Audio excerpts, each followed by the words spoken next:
Mukunda Jewelers, first ever factory outlet opening soon in Jubilee Hills. నమస్కారం, welcome to I dream. ధర్మ మార్గం with Vijitha కార్యక్రమానికి స్వాగతం.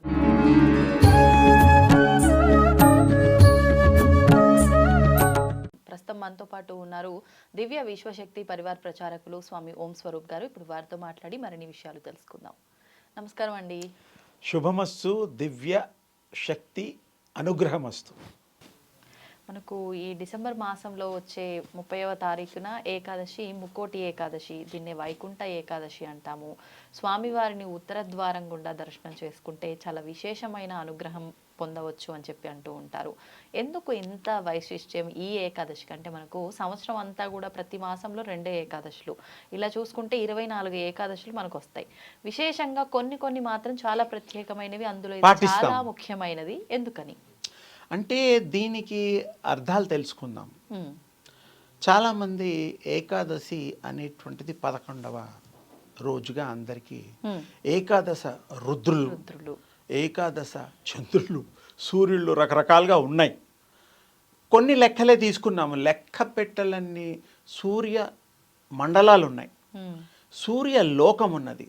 దాని గురించి కూడా ఈ విషయం ఇంకా విపులంగా చెప్దామనే ఉద్దేశంతో ఈ విషయాన్ని కూడా నేను మీకు ప్రస్తావన చేయడం జరుగుతుంది. అలాగే ముక్కోటి అనే పదాన్ని తీసుకోండి. ముక్కోటి అంటే శివుడని అర్థం వస్తుంది. తర్వాత ముక్కోపి అంటే ముక్కు మీద కోపం అని కూడా అర్థం వస్తుంది. అది కాదు, ముక్కోటి అంటే 3 కోట్లు అని కూడా అర్థం వస్తుంది. అంటే అంత ప్రచండమైన, ప్రభావవంతమైన, అద్వితీయమైన శక్తి కలిగినది.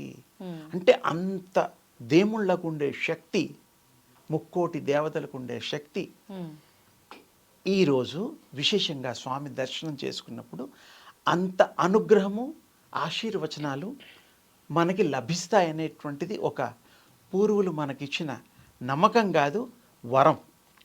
ఎందుకంటే అందరూ కనీసం ఆ ఒక్క రోజన్నా విశేషంగా చేస్తారు. అందులో ఈ విష్ణు సంబంధించినటువంటి స్వామివారు ఆయన రక్షకుడు. 3 దేవుళ్ళలో బ్రహ్మ, విష్ణు, మహేశ్వరులలో స్థితి లయకారాలు ఇవన్నీ మనం చెప్పుకుంటూనే ఉంటాం. విష్ణువు యొక్క ఏంటంటే పాలకుడు, రక్షకుడు, పోషకుడు. ఈ 3 కలిపి ఈ 2 దేవుళ్ళ కంటే ఈ యొక్క స్వామివారిని, విష్ణు స్వామివారికి ఎక్కువగా ప్రాధాన్యత ఇప్పటి వరకు ఇస్తూ ఉన్నారు. ఇక ముందు కూడా ఇస్తాం, ఎందుకంటే కంటిన్యూటీ ఉంది కాబట్టి. వారు చాలా కష్టాలు పెట్టి, పరీక్షలు పెట్టిన తర్వాత కానీ ప్రత్యక్షం కాడు ఈ స్వామి. మిగతా భోళా శంకరుడు వీళ్ళంతా పాపం ఈజీగా ప్లీజ్ అయిపోతారు. నెక్స్ట్ కొంచెం కష్టంగా, అంటే శంకరులు తర్వాత కొంచెం కష్టంగా ఉండేది బ్రహ్మస్వామి. వారు కూడా కొంచెం కష్టపడతారు. బ్రహ్మని ఎవరు ఆరాధించరు. అంటే ఆరాధించరంటే ఒకే ఒక గుడి ఉన్నది ఈ ప్రపంచంలో. దానికి శాపము, ఇవన్నీ కొన్ని కారణాలు, చరిత్ర ఉన్నది. కానీ బ్రహ్మ అంటే క్రియేటర్ అని అందరికీ తెలుసు. మనం కూడా బ్రహ్మ కంటే తక్కువ కాదు. మనం ప్రతి సెకండు, ప్రతి నిమిషము కూడా ఒకటి ఆలోచిస్తూ ఉంటాము. ఒక ఆలోచన మెదడులో వస్తే we are try to creating some new, ప్రతి ఆడ మగ అనే భేదం లేకుండా. అంటే ఏమిటి? బ్రహ్మతత్వాన్ని, బ్రహ్మ సృష్టించిన ఈ మానవ సృష్టిలో కూడా అది దాగి ఉన్నదనే ఒక కొత్త కోణం మనం ఈరోజు చర్చకి తీసుకుంటున్నాం. అందుకని మనం కూడా బ్రహ్మలమే. మనం కూడా వారిలాగా సృష్టి కాకపోయినా మన జీవన విధానానికి సరిపడా ఒక సృష్టి చేయడానికి మనం అహర్నిశము కూడా పాటిస్తూ ఉంటాము, శ్రమిస్తూ ఉంటాము. ఈ యొక్క స్వామివారి గొప్ప విశేషము, ఆ రోజు ఉపవాసాలు ఉండి వ్రతం తీసుకొని, ద్వాదశి రోజు కొంతమంది స్వీకరిస్తూ ఉంటారు ప్రసాదాలు. ఆ రోజు ఉపవాసాన్ని దీక్షలో ఉండేవాళ్ళు ఉంటారు.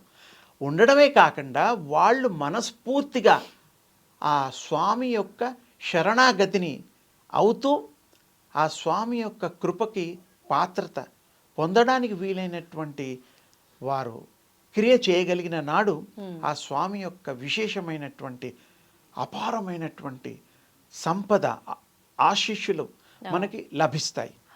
కానీ చాలామంది ఉపవాసం ఉంటారు, కొన్ని తీసుకుంటారు. అవును. అది కరెక్ట్ కాదు. అంటే ఏకాదశి ఉపవాసం అసలు ఏమి తీసుకోకుండా చేయాలా? ఉపవాసము, అంటే దగ్గరగా, ఆ, వాసము అంటే ఉండుట. అంటే ఉపవాసం అంటే దగ్గరగా దేనికి ఉండుట? స్వామికి దగ్గరగా ఉండుట, ఉమ్, దేవుడికి దగ్గరగా ఉండుట అసలు అర్థం అది. ఆ. అంతేగాని మన ఉపవాసాలన్నీ కూడాను అన్నం మానేసి మిగతావి 2-3 ఇంతలు హాయిగా భుజిస్తూ ఉంటాం. అది ఎంతవరకు కరెక్టు? తిన్న తర్వాత నిద్ర రావడం సహజం. సహజం. పాలు తాగినా, జ్యూస్ తాగినా, ఏదైనా అది తప్పు లేదు. టిఫిన్ కూడా చేస్తారు కొంతమంది. అవును. అవన్నీ కాదు.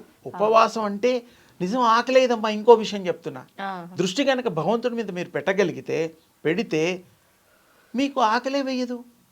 ఆకలి వేయకపోతే మీకు తప్పకుండా మీరు ఉపవాసాన్ని సార్థకత చేసుకున్నట్టే. చేసుకోవచ్చు. దాన్ని ఫలితం మీకు వస్తుంది. ఉమ్, ఎప్పుడైనా ఏకాగ్ర చిత్తంతో మీరు కనుక ఏ పని చేసినా సక్సెస్ ఉంటుంది. ఏకాగ్ర చిత్తంతో చదివితే పాస్ అవుతాం. ఉమ్, ఆపరేషన్స్ డాక్టర్స్ చేస్తారు. అవును. ఏకాగ్రతగా సరిగ్గా చేయకపోతే ఆపరేషన్ ఫెయిల్ అయిపోతుంది.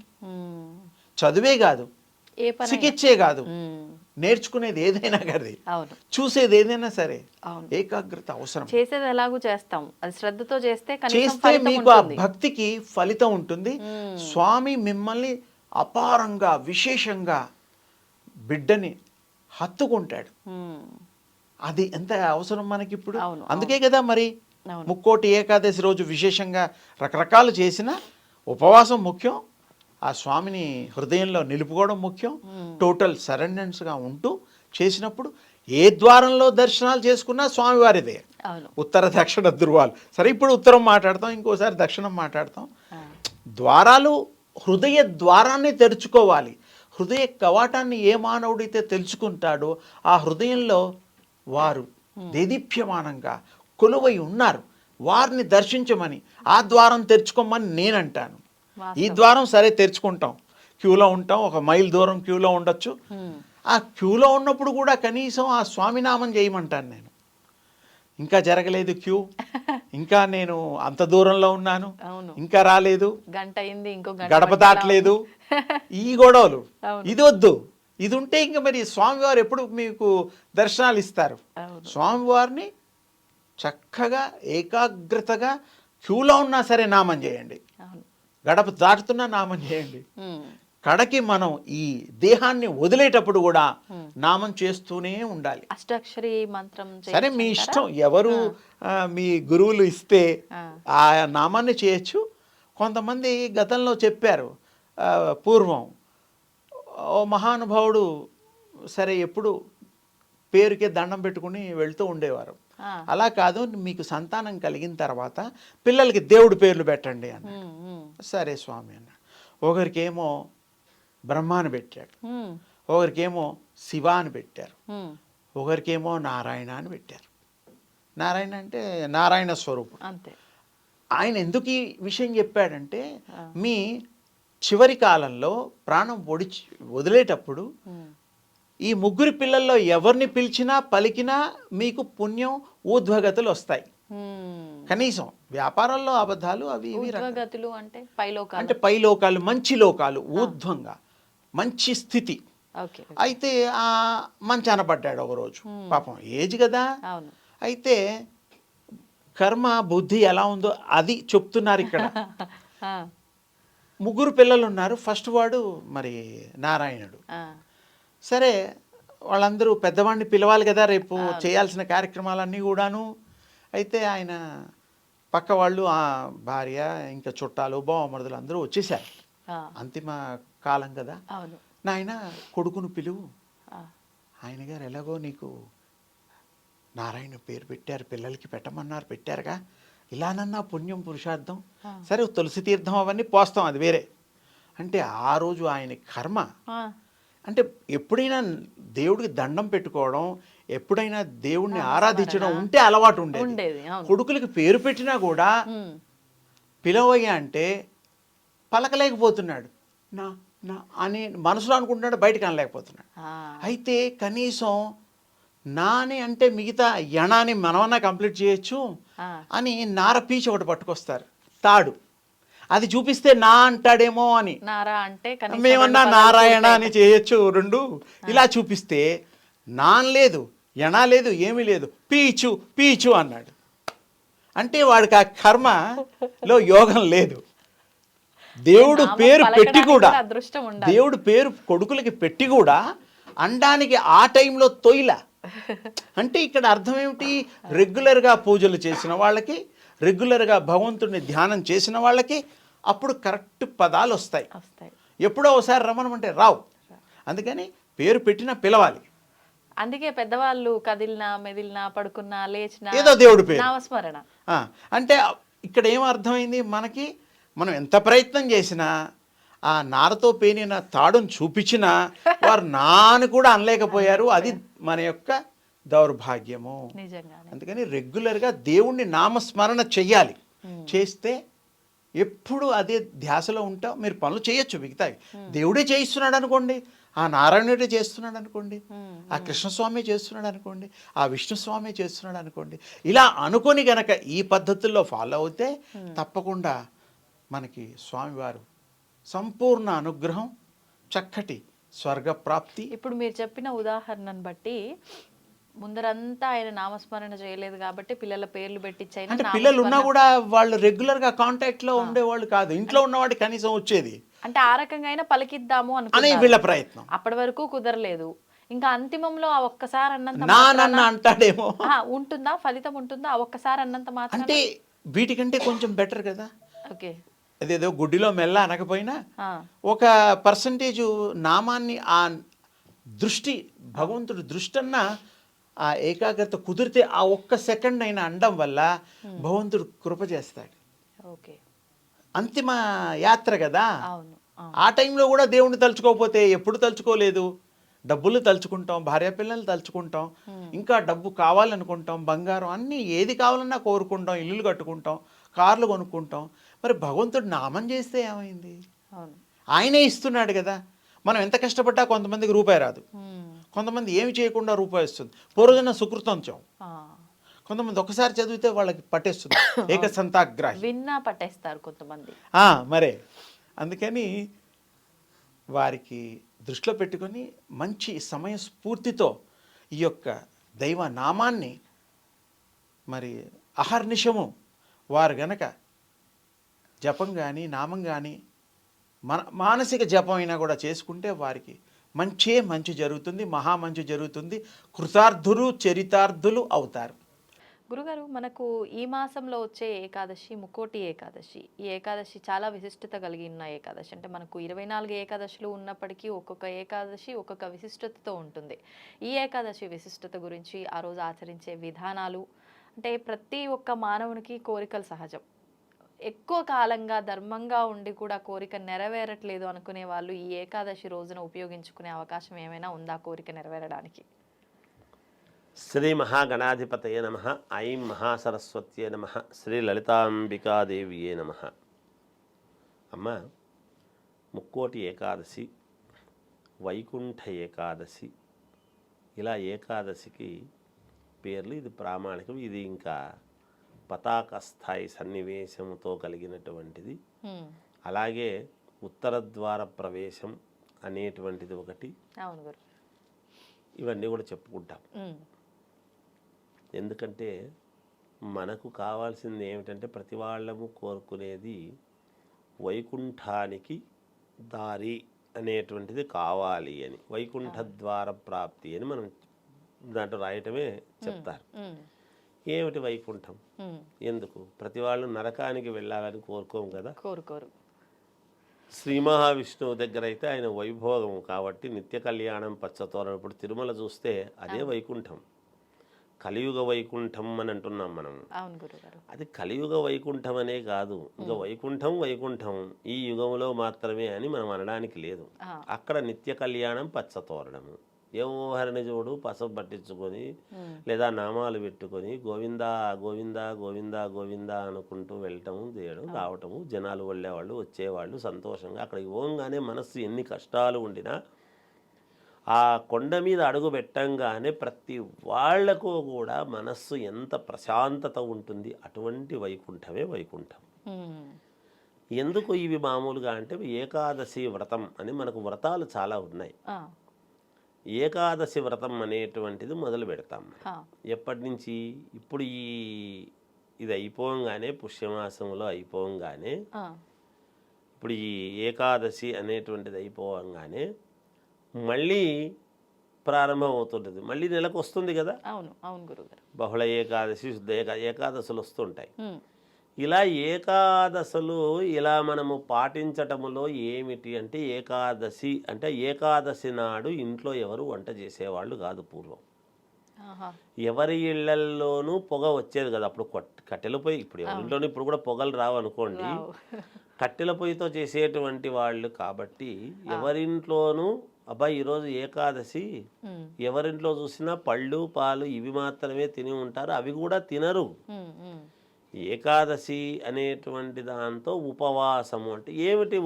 ఉపవాసం అంటే ఏమిటి అంటే, స్వామికి సమీపముగా ఉమ్, భగవంతుడికి సంబంధించినటువంటిది పుస్తకం పట్టుకొని చదువుతూ ఉండటము, చెయ్యటం, స్వామికి అనుకూలముగా మనము దానికి సంబంధించిన స్తోత్రాలు ఇంకొకటో చేసుకుంటూ అనుష్ఠానం చేసుకోవటము, దేవతార్చన చేసుకునే వాళ్ళు చేసుకోవటము, ఇలాంటివి స్వామికి దగ్గరగా ఉండి ఉపవాసం అనేటువంటిది ఉంటూ ఏమి తినకుండా మరుసటి రోజు మళ్ళీ దేవతార్చన అంతా చేసుకున్న తర్వాత ఎవరికైనా ద్వాదశి అనేటువంటిది వస్తుంది. ఏకాదశి అయిన తర్వాత అవును గురుగారు. ద్వాదశి తాంబూలము అనేటువంటిది ఇచ్చి వాళ్ళకు భోజనం పెట్టి తాంబూలము ఇచ్చి తర్వాత వీళ్ళు భోజనం చేయటం అనేటువంటిది సాంప్రదాయం. ఒక మనిషికి ఎవరికన్నా ఇవ్వటం చేయటం. ముత్తైదువులకు ఇవ్వాల గురుగారు, బ్రాహ్మణులకు ఎవరికో ఒకరికి ఫలానా అనేది ఏం లేదు. అభ్యాగతో స్వయం విష్ణు ఎవరికైనా ఒక వ్యక్తిని పిలిస్తాం. మనం ఏమంటామంటే ఏదో బ్రాహ్మణులకే ఇవ్వాలి అనేటువంటిది చెప్తుంటాం.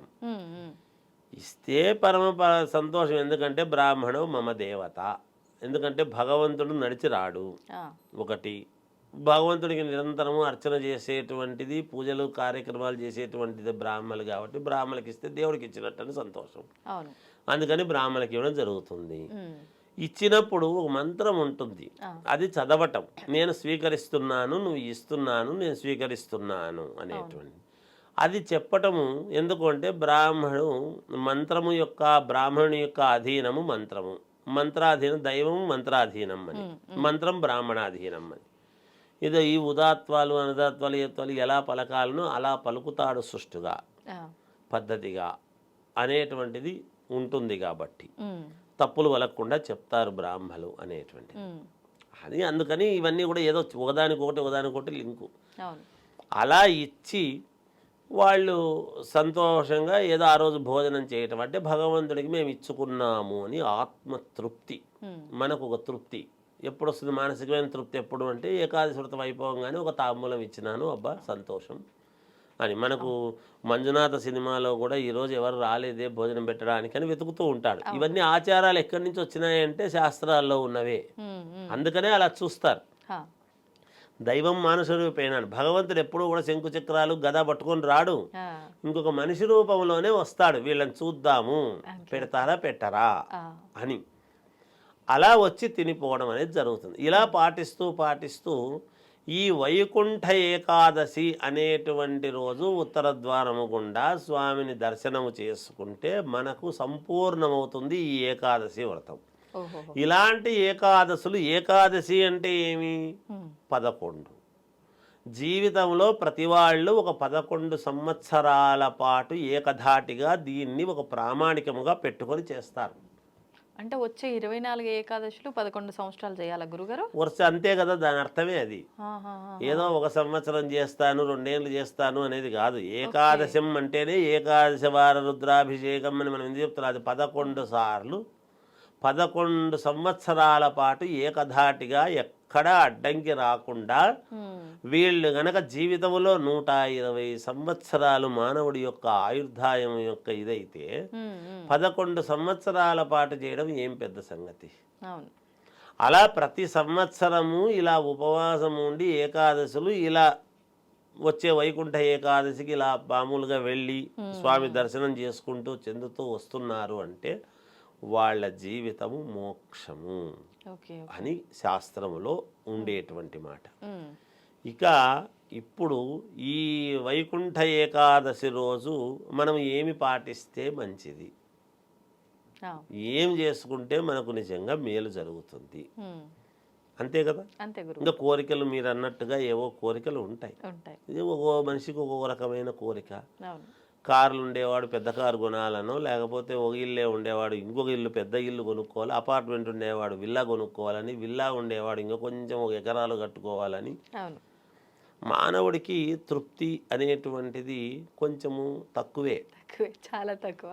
కొంచెం తక్కువ అందాం, అంటే ఉండకూడదు అనడానికి మనకేం హక్కు లేదు కదా, ఉండాలి, మానవుడు కాబట్టి ఉండాలి కోరికలు. ఆ, అలా వాళ్ళ కోరికలు నెరవేర్చుకోవాలి అనేటువంటివి కొన్ని అయితే, ఉమ్, ఇంట్లో కొంచెం పిల్లలకు కావాల్సినటువంటి ఉపకృతులు కావచ్చు, వివాహాలు కావచ్చు, ఉద్యోగాలు కావచ్చు, అనేక రకాల కోరికలు ఏవో ఉంటాయి. ఉమ్, ఉమ్, ఇంట్లో పిల్లలకు సంతానం గురించి కావచ్చు.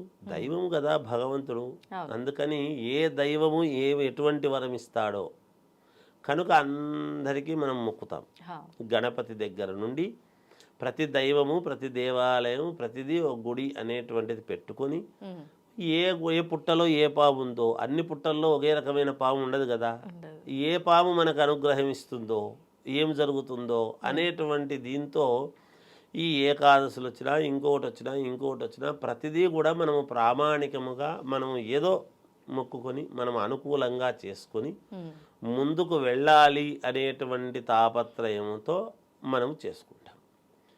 ఇక్కడ ముఖ్యంగా నేనేమంటున్నానంటే ఏకాదశి రోజు ఎవరైతే దేవాలయానికి ఏకాదశి రోజు మనం వెళుతున్నామో, నేను ఇందాక 11 ఏకాదశి అని మనం ఒక ఇది అనుకున్నాం మనం. అవును. ఇక్కడ నేను చెప్తున్న మాట ఏమంటే అమ్మ, మనకు ఆ కోరికలు నెరవేరాలి, మనకు మేలు జరగాలి అనేటువంటి భావన ఉండేటువంటి వాళ్ళు ఒక 11 కాయిన్స్ కానీ, 11 రూపాయలు కానీ, 1100 కానీ, 11,000 కానీ, 11 లక్షలు కానీ, అది వాళ్ళ సౌకర్యం. ఓకే. ఎవరి శక్తి వాళ్ళది, అవును. తప్పులేదు కదమ్మా. ఉమ్, అవును గురువు. ఎవరి శక్తి వాళ్ళది, అంతే. వాళ్ళ శక్తి అనుసారము. ఒకవేళ కాయిన్స్ అయితే సమాజంలో ప్రతి వాళ్ళు చేసుకోగలిగినటువంటిది. అవును కదా. అవును. ఈ 11 కాయిన్స్కు నిజానికి కాస్త గంధము బొట్టు పెట్టి ఉమ్, ముందు రోజు ఏకాదశి కంటే దశమి రోజు ఓకే. ముందు రోజే కాస్త అమ్మవారు లక్ష్మీదేవి యొక్క పూజ అనేటువంటిది, ఏది తొమలపాకులు, ఉమ్, 3 తొమలపాకులు 2 వక్కలు, ఆ, దాంట్లో ఈ 11 కాయిన్స్ పెట్టి గంధం పెట్టి బొట్టు పెట్టి ఉమ్, ఆరాధన చేసి ఆ తోలపాకుతో సహా మరుసటి రోజు ఏకాదశి రోజు ఈ తాంబూలాన్ని తీసుకువెళ్ళి ఉమ్, ఆ తాంబూలము 2 వక్కలు 3 తవలపాకులు పక్కన పెట్టి ఉమ్, ఆ 11 రూపాయలు ఆ హుండీలో వేసేయడం ఓకే ఓకే. భగవంతుడికి ఆ, చేసుకుంటే మనం ఏమి ఇచ్చినాము భగవంతుడికి అనే దాన్ని బట్టి మనకి ఇవ్వాల్సినటువంటిది ఇస్తాడు. ఉమ్, ఈ ఏకాదశి కదా, వైకుంఠ ఏకాదశి కదా, అవును గురుగారు. ఏకాదశికి 11 ప్రామాణికం కదా. ఈ కాయిన్స్ లక్ష్మీదేవి, ఆమె వక్షస్థలంలో, మహావిష్ణువు యొక్క వక్షస్థలములోనే లక్ష్మీదేవి ఉంటుంది కదా, అంతే కదా. ఆయన హృదయానికి ప్రీతికరమైనటువంటిది కనుక ఈ పని మనం డబ్బులు వేస్తే ప్రీతికరమా అంటే, ధనం అంటే లక్ష్మీదేవి, మనకు కావాల్సింది ఏమిటి, మూలం అదే కదా, అంతే. మనకు మేలు జరగాలి కదా. ఒక 11 కాయిన్స్ మనస్ఫూర్తిగా లక్ష్మీదేవి అష్టోత్తరము ముందు రోజే చేసి పెట్టుకొని, లేదు అదే రోజు పొద్దున్నే తెల్లవారుజామునే చేసి దైవం దగ్గరికి వెళ్ళి క్యూలో నిలబడి, ఆ క్యూలో నిలబడినంతసేపు వేరే వేరే మాటలు కాకుండా మహాలక్ష్మీదేవిని విష్ణుమూర్తిని స్మరిస్తూ వెళ్ళి ఆ తోలపాకులు అవన్నీ దాంట్లోకి వేయనీరు కాబట్టి అవి పక్కన పెట్టి కాయిన్స్ అందులో వేస్తే వీళ్లకు ఖచ్చితముగా మేలు జరుగుతుంది అని నా భావన. అంటే ఏదైనా కామ్యం గురించి చేసుకుంటుంటే అది సంకల్పం చేసుకోవాలా గురుగారు లక్ష్మీ పూజ చేసేటప్పుడు? ఏదైనా అంతే కదా, మనం ఏ కోరికతో చేసుకుంటున్నావో అవును. ఈ కోరికలు లేకోకుండా ఎవరు చేయరు కదా. అవును. కోరికలు ఉండాలి కదా, ఉంటాయి కదా, సహజం కదమ్మా.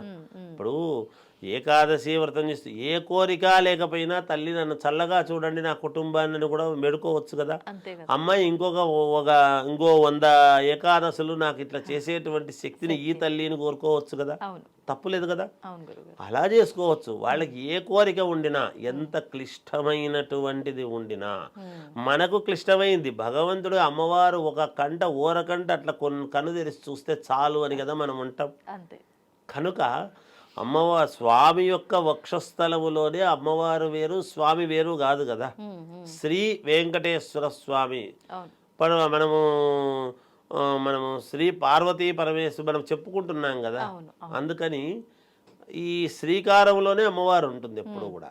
అందుకని అక్కడ మనం ఇది నేను ఎందుకు చెప్తున్నానంటే అమ్మ 11 కాయిన్స్ అనేటువంటి పదం తీసుకోవడానికి ఏమిటంటే ఉన్న వాళ్ళకైనా లేని వాళ్ళకైనా ఈజీగా అందుబాటులో ఉండాలి. వాస్తవం గురుగారు. ఎందుకంటే ప్రతి వాళ్ళు చేసుకోగలిగినటువంటిది ఉండాలి. విన్న తర్వాత అయ్యో మేము చేసుకునే స్తోమత లేదే అనుకునేటట్టుగా ఉండకూడదు.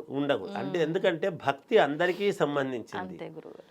ఏమ్మా డబ్బు లేకపోవచ్చు, భక్తి లేని వాడు ఉండడు కదమ్మా. డబ్బుతో కొలవలేనిటువంటిదే భక్తి.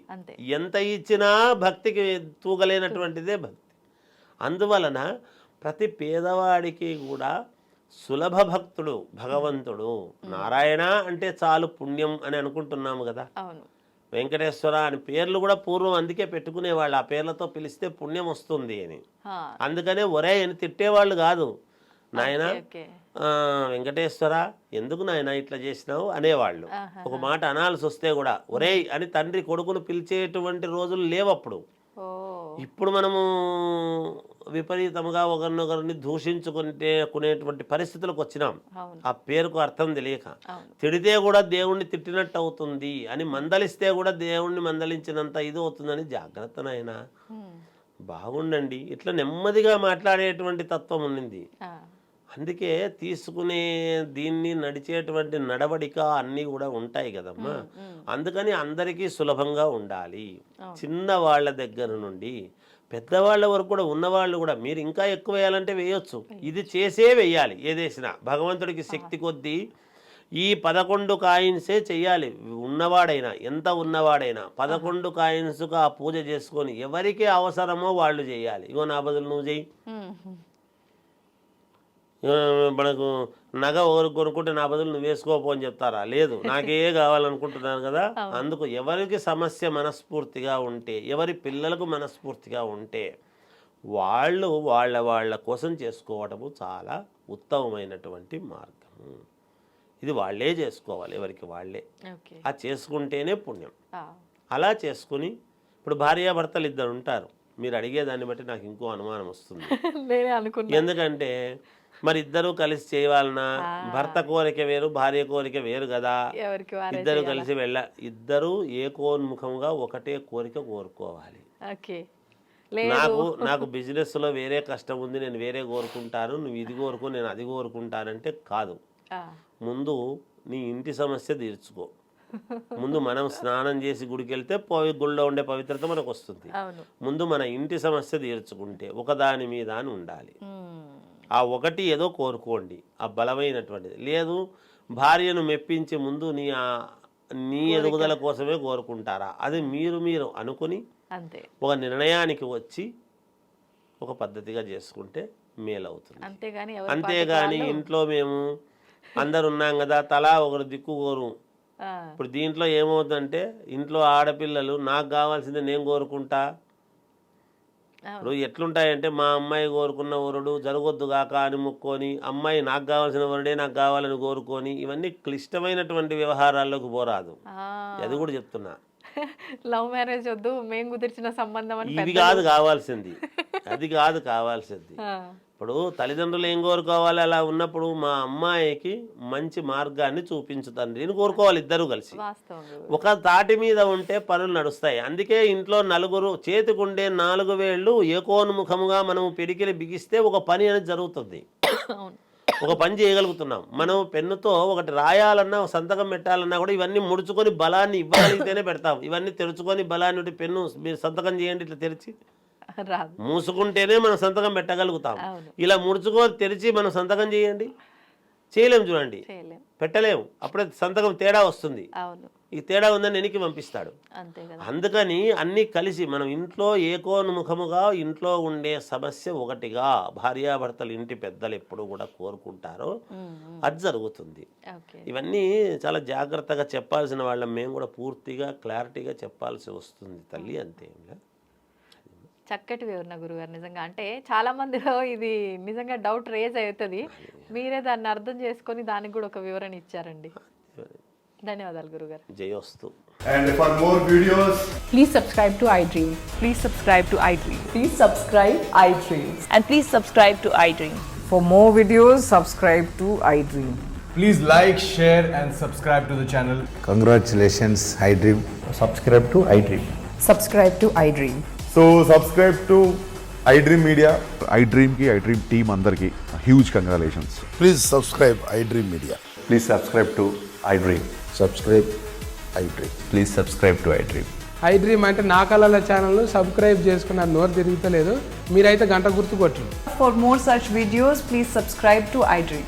Subscribe to iDream. Please subscribe to iDream. Please subscribe iDream Media. Please do subscribe to iDream. Please subscribe to iDream Media. For best entertainment and information, please subscribe iDream. And don't forget to subscribe to iDream.